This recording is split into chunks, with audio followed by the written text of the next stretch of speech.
5 وقت کی نماز یہ میرے نبی کی آنکھوں کی ٹھنڈک ہے، 5 وقت کی نماز اس امت کی شان پہچان ہے۔ اور اللہ تعالیٰ نے پہلی امتوں پر اتنی بڑی مشقت ڈالی کہ ان کی نماز مسجد کے علاوہ کہیں نہیں ہوتی تھی، مسجد میں ہی ہوتی تھی۔ ہمارے لیے کتنی آسانی کر دی، جاب میں ہے مصلی بچھا نماز پڑھ، چلو مصلی بھی کوئی نہیں، زمین دیکھ اس پر کوئی گندگی تو کوئی نہیں ہے، بس زمین بھی تیرے لیے پاک ہے، چل نماز پڑھ۔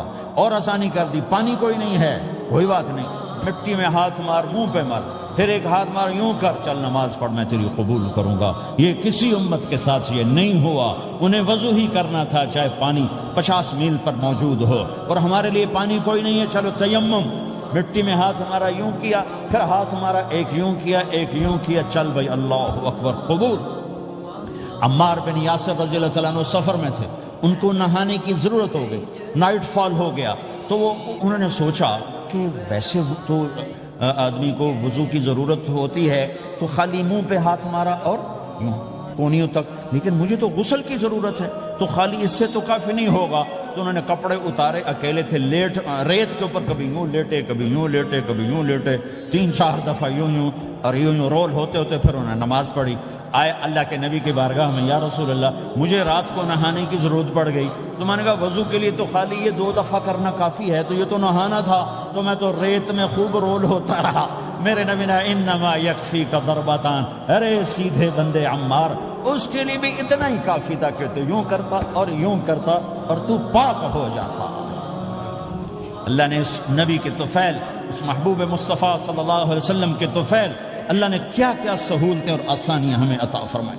پھر نماز 4 کی 2 رکعت کر دی کہ بھئی تم مسافر ہو 2 پڑھو، روزے میں سفر میں روزہ معاف کر دیا، بعد میں رکھ لینا، بعد میں رکھ لینا، قضا کرنے کو حکم، بالکل چھوڑنے کا نہیں۔ اور کہا کہ بھائی مریض ہو چھوڑ دو، مسافر ہو چھوڑ دو، اور نماز 2 رکعت کر دو، سنتیں چھوڑ دو۔ ابن عمر رضی اللہ تعالیٰ عنہ بیٹھے تھے تو انہوں نے 2 رکعت پڑھ کے بیٹھ گئے، تو ان کے خادم نے کہا سنتیں نفل نہیں پڑھو گے؟ کہا اگر پڑھنا تو 4 فرض پڑھتا میں، میرے اللہ نے معافی دے دی تو میں کیوں پڑھوں؟ میرے نبی نے سفر میں سنتیں نہیں پڑھی کبھی، اپنی امت کو سہولت دینے، فجر کی سنتیں 2 پڑھتے تھے، اس کے علاوہ سنتیں نہیں پڑھی تاکہ میری امت کو سہولت ہو، آسانی ہو۔ ایک دفعہ بارش ہو رہی تھی اور کوئی جگہ نہیں تھی نماز پڑھنے کے لیے، تو آپ نے اپنی اونٹنی کو آگے کیا اور اس پر بیٹھ گئے، بیٹھے ہی تھے، پیچھے صحابہ نے اونٹنیوں پر ہی صفیں بنائیں، اور یہ نماز اونٹنی پہ بیٹھ کر ادا کی گئی بارش کے اندر۔ نماز اونٹنی کے اوپر نماز بھی ہو گئی، رکوع بھی ہو گیا، سجدہ بھی ہو گیا، سلام بھی ہو گیا۔ پہلی امتوں کے لیے نہیں تھا، سجدہ ہی کرنا پڑے گا۔ کہ اللہ کے محبوب مصطفیٰ صلی اللہ تعالی علیہ وسلم کی طفیل، میرے اللہ نے ہم پہ فضل و احسان کیا، تو میرے نبی کی زندگی میں عبادات میں نماز سب سے اعلیٰ نظر آتی ہے، سب سے نمایاں نظر آتی ہے۔ اور پھر بازار میں، گھر میں، دفتر میں، ماحول میں میرے نبی کے اخلاق، یہ زندگی کا دوسرا روشن پہلو ہے۔ میرے نبی کی ساری زندگی 2 لفظوں میں آتی ہے، عبادت اخلاق، عبادت اخلاق، یا تو اور لفظ حقوق اللہ حقوق العباد، حقوق اللہ حقوق العباد۔ حقوق اللہ میں نماز سب سے اعلیٰ، اور حقوق العباد میں لوگوں کی برداشت کرنا، لوگوں سے درگزر کرنا، معاف کرنا، جھوٹ سے بچنا، دھوکے سے بچنا۔ میرے نبی سے پوچھا گیا یا رسول اللہ مسلمان کنجوس ہو سکتا ہے؟ ہم نے کہا ہو سکتا ہے۔ یا رسول اللہ مسلمان کمزور ہو سکتا ہے، بزدل ہو سکتا ہے، ڈرپوک ہو سکتا ہے؟ آپ نے کہا ہو سکتا ہے۔ یا رسول اللہ مسلمان جھوٹ بول سکتا ہے؟ آپ نے کہا نہیں، جھوٹ نہیں بول سکتا، جھوٹ نہیں بول سکتا۔ ہاں، الا لعنت اللہ علی الکاذبین، جھوٹوں پہ اللہ کی لعنت۔ اس لعنت کے ساتھ 400 پاؤنڈ بچا لیے، 4000 بچا لیے، 4 ملین بچا لیے، 4 بلین بچا لیے، 4 ٹریلین بچا لیے، ساری دنیا کو بچا لیا، اور اوپر اللہ کی لعنت پڑی تو اللہ کی قسم گھاٹے کا سودا ہے۔ اور سچے ہو گئے، سچ بولا، یہ میں 100 پاؤنڈ کماتا ہوں، لے لو جو لینا ہے اس میں سے، یہ میں 1000 پاؤنڈ کماتا ہوں، لے لو جو لینا ہے، یہ میں 50,000 پاؤنڈ کماتا ہوں، لے لو جو لینا ہے۔ کہ مسلمان کی زبان سے جھوٹ نہیں نکلتا، سچ ہی بولتا ہے۔ آپ تشریف لے جا رہے ہیں، ایک آواز ہے یا رسول اللہ، آپ نے یوں دیکھا، کوئی نظر نہیں آیا، پھر آواز ہے یا رسول اللہ، تو آپ نے دیکھا کہ ہرنی ڈیر چھوٹی وہ کھڑی ہوئی، رسی میں بندھی، تو آپ نے کہا کیا ہوا؟ کہا جی آپ کا صحابی مجھے پکڑ کے لایا ہے، میرے چھوٹے چھوٹے بچے بھوک سے رو رہے ہوں گے، آپ مجھے چھوڑ دیں، میں بچوں کو دودھ پلا کے واپس آ جاتا، مجھے پتا ہے میرے اللہ کی تقدیر میرے بارے میں کیا ہے۔ تو آپ نے کہا اگر تو واپس نہ آئی تو پھر تو اس نے کہا مجھے اللہ جہنم میں ڈال دے۔ آپ نے اس کی رسی کھول دی، خود وہیں بیٹھ گئے۔ اس نے دوڑ لگائی اور پہاڑوں میں گم ہو گئی۔ تھوڑی دیر کے بعد وہ دوڑتی ہوئی آئی اور آ کے سر یا رسول اللہ میں حاضر ہو جاؤں۔ تو آپ نے اس کو باندھ کے وہیں آپ بیٹھ گئے نہیں۔ دیر کے بعد وہ صحابی آئے جنہوں نے اس کو شکار کیا تھا، پکڑا تھا، تو کہنے لگے ان کا یا رسول اللہ آپ یہاں کیسے؟ کہ میں ایک درخواست لے کر آیا ہوں۔ کہ کیا؟ کہ یہ ہرنی مجھے ہدیہ کر دو۔ کہ یا رسول اللہ سب کچھ آپ کا ہے، کہ بس یہ ہدیہ کر دو۔ یا رسول اللہ حاضر۔ تو آپ نے اس کو لے کر رسی اس کی گردن سے نکالی کہ جا بچی اپنے بچوں کے پاس جا کے خوشی منا، سچ نجات دیتا ہے اور جھوٹ ہلاک کرتا ہے۔ ایک ہرنی جان کی بازی کھیل گئی سچ بولنے کے لیے، تم چند پونڈوں پہ جھوٹ بولتے ہو، ایمان کو برباد کر کے رکھ دیتے ہو۔ مسلمان جھوٹ نہیں بولتا، مسلمان دھوکہ نہیں دیتا، مسلمان کی زبان سے سخت بول نہیں نکلتا، کسی کو بے عزت نہیں کرتا، کسی کو کی بے اکرامی نہیں کرتا، کسی کا دل نہیں توڑتا، کسی کو ذلیل نہیں کرتا، خود سہتا ہے، اوروں کو خوشیاں دیتا ہے، خود دکھ سہتا ہے، اوروں کو راحت دیتا ہے، خود تکلیف سہتا ہے۔ یہ میرے نبی کے اخلاق ہیں، یہ میرے نبی کی زندگی ہے، اور یہ اسلام کا سب سے بڑا چیپٹر ہے اور سب سے مشکل چیپٹر ہے۔ جب میرے نبی نے لمبی نمازیں پڑھی تو اللہ نے روک دیا کہ میرے حبیب ما انزلنا علیک القرآن لتشقى، اتنی لمبی نماز نہ پڑھ کے تو تھک جائے۔ میرے نبی نے تبلیغ میں زور دکھایا تو اللہ نے روک دیا فلتذهب نفسك علیہم حسرات، میرے نبی اتنا غم نہ کر کے آپ خود ہی آہیں بھرتے بھرتے آپ مر جائیں۔ میرے نبی نے مال سارا خرچ کیا، اللہ نے اس سے بھی روک دیا ولا تبسطها كل البسط فتقعد ملوما محسورا، اتنا خرچ نہ کریں کہ آپ خود پھر دکھی ہو کے بیٹھ جائیں۔ خرچ کرنا بہت بڑا عمل، تبلیغ سب سے سارے عملوں کا سردار عمل، تبلیغ سے بڑا کوئی کام ہوتا تو اللہ نبیوں کو دیتا، اگر تبلیغ سے بڑھ کر کوئی کام ہوتا تو اللہ نبیوں کو دیتا، گشت سے بڑھ کر کوئی محنت ہوتی تو اللہ نبیوں کو دیتا۔ 950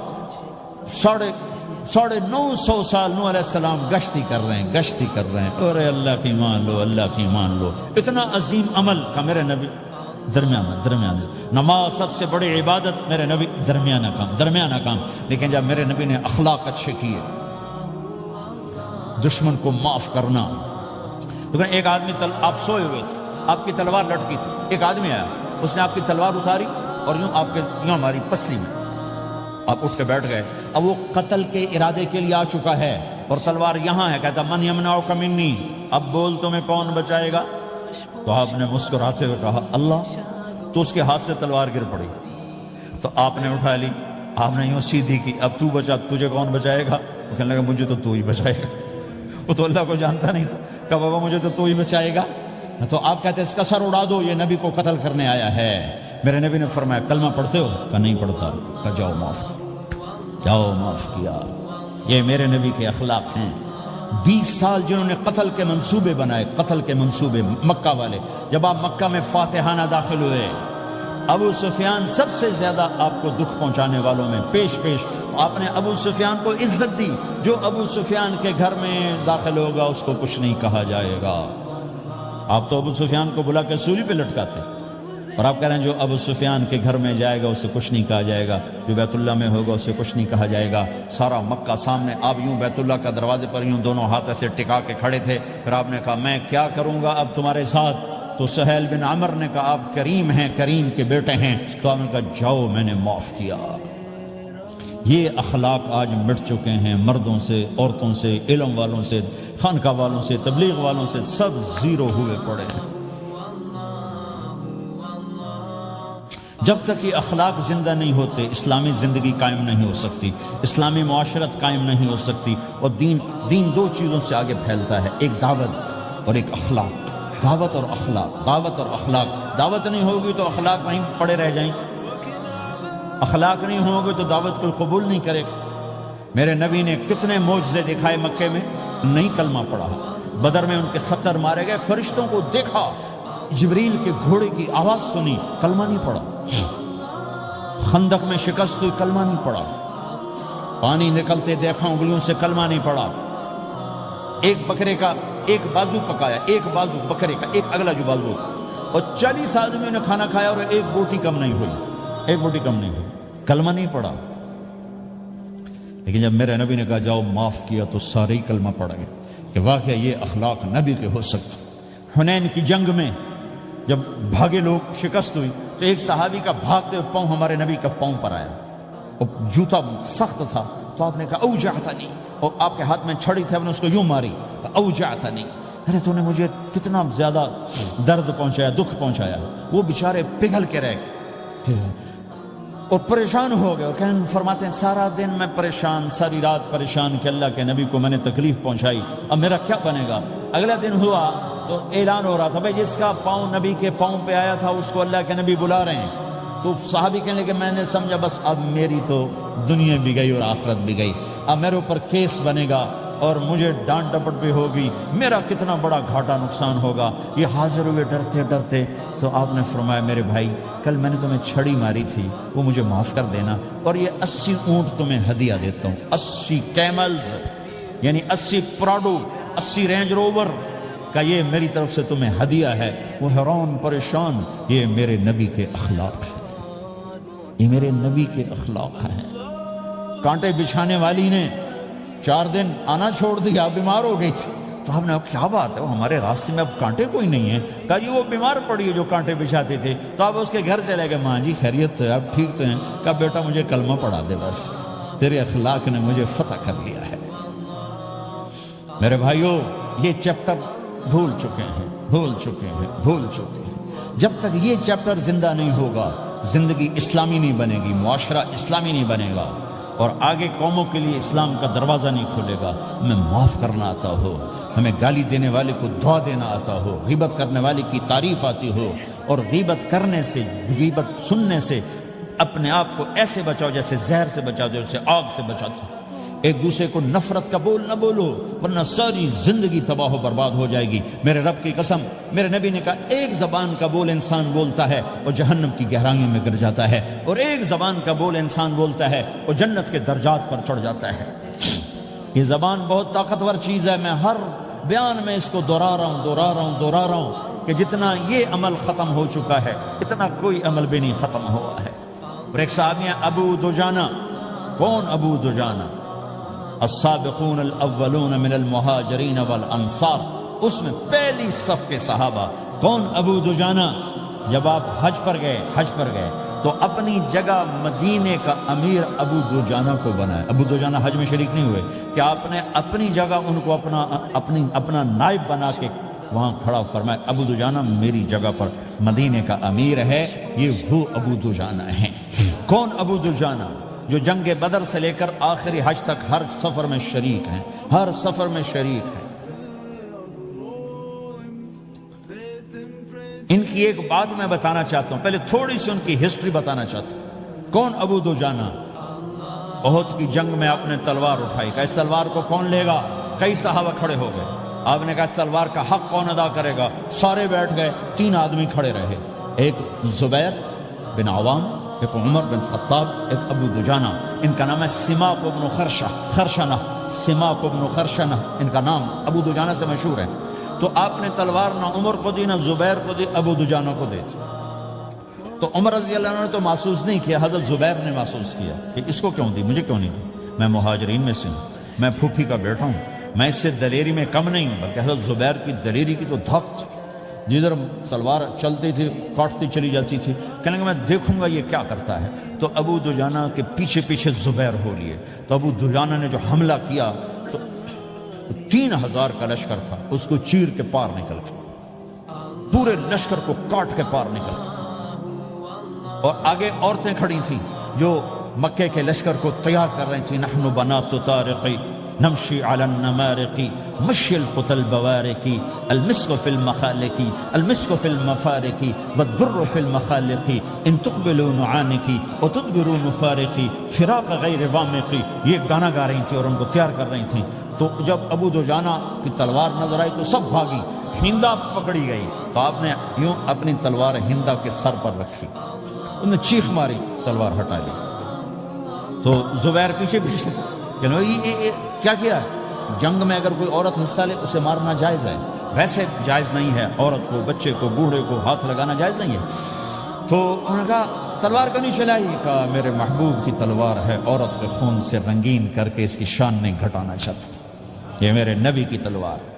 پھر واپس ہوئے، پھر اٹیک کیا اور پھر مجمع کو چیر دیا۔ سامنے ایک آدمی آ رہا تھا ہاتھی کی طرح، اتنا لمبا موٹا تازہ، تو زبیر کہنے لگے میرے جی میں آیا کبھی اس کی ٹکر ہونا پھر میں دیکھوں ابو دجانہ کیا چیز ہے۔ تو اللہ کا کرنا ایسا ہوا ابو دجانہ دونوں آمنے سامنے ہو گئے۔ تو وہ ایسے شاہ سوار تھے کہ دونوں طرف کے لشکر ذرا تھم گئے اور وہ دونوں بھڑ گئے۔ ابو دجانہ کے اپنے جوہر، اس پہلوان کے اپنے جوہر، غبار اٹھا، مٹی اٹھی، اور اس کی اپنی طاقت، ان کی اپنی طاقت، انہوں نے ابو دجانہ کو اس نے زخمی کر دیا۔ ابو دجانہ نے جو جوش میں آ کے ماری تلوار، اس کو لگی یہاں، تو اتنی طاقت سے لگی کہ اس کے نیچے اتر کر 2 ٹکڑوں میں تقسیم کر دی۔ یوں ماری، ایک حصہ ادھر ایک حصہ، پھر یوں دیکھا اور اپنے چہرے سے لوہے کی ٹوپی اتاری، اما ترا انا ابو دجانہ، کیا دیکھ رہے ہو؟ میں ہوں ابو دجانہ، تلوار صحیح لی ہے میں نے، غلط نہیں لی، یہ ابو دجانہ ہیں۔ اور جب شکست ہو گئی احد کی جنگ میں، اور پھر 10-12 آدمی نے آپ کو گھیرے میں لیا ہوا تھا، ان میں ایک ابو بکر تھے، عمر تھے، علی تھے، طلحہ تھے، زبیر تھے، سعد بن ابی وقاص تھے، اور سہل بن حنیف تھے، عبادہ قتادہ بن نعمان تھے، اور ابو دجانہ تھے رضی اللہ تعالی عنہم۔ ان میں سے ایک ابو دجانہ بھی تھے، اور یمامہ کی جنگ میں ابو دجانہ شہید ہوئے، یمامہ کی جنگ میں شہید ہوئے۔ یہ ابو دجانہ کی تھوڑی سی سیرت آپ کے سامنے آئی ہے۔ اس کے بعد اب آپ ان کے قول کو سنو تاکہ اس کا وزن آپ کے سامنے آئے۔ یہ بدر کے شریک ہیں، اللہ کے نبی نے کہا بدر کا صحابی جو مرضی کرے بخشا گیا۔ یہ صلح حدیبیہ کے شریک ہیں، اللہ نے قرآن میں کہا لقد رضی اللہ، میں ان سے راضی ہو گیا۔ یہ صحابی ہیں، اللہ نے کہا کلا وعد اللہ الحسنی، اے میرا نبی تیرے ہر صحابی کے لیے جنت کا وعدہ ہے۔ اور اب یہ کیا کہتے ہیں؟ یہ کیا کہتے ہیں؟ لوگو ان ارجع عملی عند، لوگو میرے پاس، ابو دجانہ میرے پاس بخشش کا سب سے بڑا عمل جانتے ہو کیا ہے؟ بدر نہیں، احد نہیں، حدیبیہ نہیں، خندق نہیں، خیبر نہیں، فتح مکہ نہیں، آخری حج نہیں، کیا ہے؟ کیا ہے؟ لوگو ان ارجع عملی عندی، میرے پاس آخرت میں بخشش کا سب سے بڑا عمل بس ایک ہے کہ ما آذیت احدا باللسان، میں نے اپنی زبان سے کبھی کسی کو دکھ نہیں پہنچایا۔ ولا اجد فی قلبی غلا لاحد، اور میرے دل میں کسی کے لیے بغض کوئی نہیں ہے، بس یہ میری بخشش کا عمل ہے۔ تو بھائیو، نبی کے اخلاق میں 2 چیزیں لے لو، ایک زبان سے کسی کو دکھ نہ دو، ایک دل میں کسی کا بغض نہ رکھو۔ اللہ کی قسم بغیر حساب کتاب کے جنت میں جاؤ گے۔ بڑے بڑے جنید بغدادی اور بڑے بڑے معرفت والے تمہیں دیکھتے رہ جائیں گے، تمہاری رفتار اتنی تیز ہوگی کہ تمہیں وہی پکڑ سکے گا جس کا یہ 2 عمل تم سے زیادہ اچھا ہوگا۔ جس روڈ پہ رش ہوتا آپ وہاں سے گاڑی ہٹا لیتے ہو، ادھر نہیں جانا، ادھر رش ہے، وہ سائن وغیرہ آپ کو آ جاتے ہیں کہ ادھر بلاک ہے، ادھر نہیں جانا، ادھر جانا ہے۔ تو جہاں روڈ پہ رش ہوتا ہے تو قیمتی سے قیمتی گاڑی کی رفتار بھی آہستہ ہو جاتی ہے، اور جہاں روڈ خالی ہوتا ہے تو پرانی گاڑی بھی بھاگے جا رہی ہوتی ہے۔ ہمارے یہاں پرانی گاڑی ہوتی ہے نا، پرانی بسوں کے پیچھے لکھا ہوتا ہے نہ انجن کی خوبی نہ ڈرائیور کا کمال، خدا کے سہارے چلی جا رہی ہے۔ اور جس کے پاس ایسی گاڑی ہو، نہ انجن کی خوبی نہ ڈرائیور کا کمال، تو اگر اس کو روڈ خالی مل جائے تو وہ تو مرسیڈیز والے سے پہلے پہنچے گا، رینج روور والے سے پہلے پہنچے گا، بینٹلی والے سے پہلے پہنچے گا، روز رائز والے سے پہلے پہنچے گا، جو وہ تو پھنسی کھڑی، اس کا روڈ ہی خالی ہے۔ تو میرے بھائیوں، یہ میں ایک مثال دیتا ہوں، عبادات کی روڈ پہ بہت رش ہے، نمازی بے شمار ہیں، روزے دار بے شمار ہیں، عمرے والے بے شمار ہیں، حج والے بے شمار ہیں، اور تہجد گزار بے شمار ہیں، علماء بے شمار ہیں، حافظ بے شمار ہیں، ذکر والے بے شمار ہیں، بہت رش ہے، تبلیغ والے بے شمار ہیں، لیکن جو اخلاق والا روڈ ہے نا، یہ خالی پڑا ہے۔ اس پہ موٹر زوکی پہ چڑھ کے آ جاؤ تو سب سے آگے نکل جاؤ، سائیکل پہ چڑھ کے آ جاؤ تو سب سے آگے نکل جاؤ، کہ روڈ ہی خالی ہے، اخلاق کا روڈ خالی ہے۔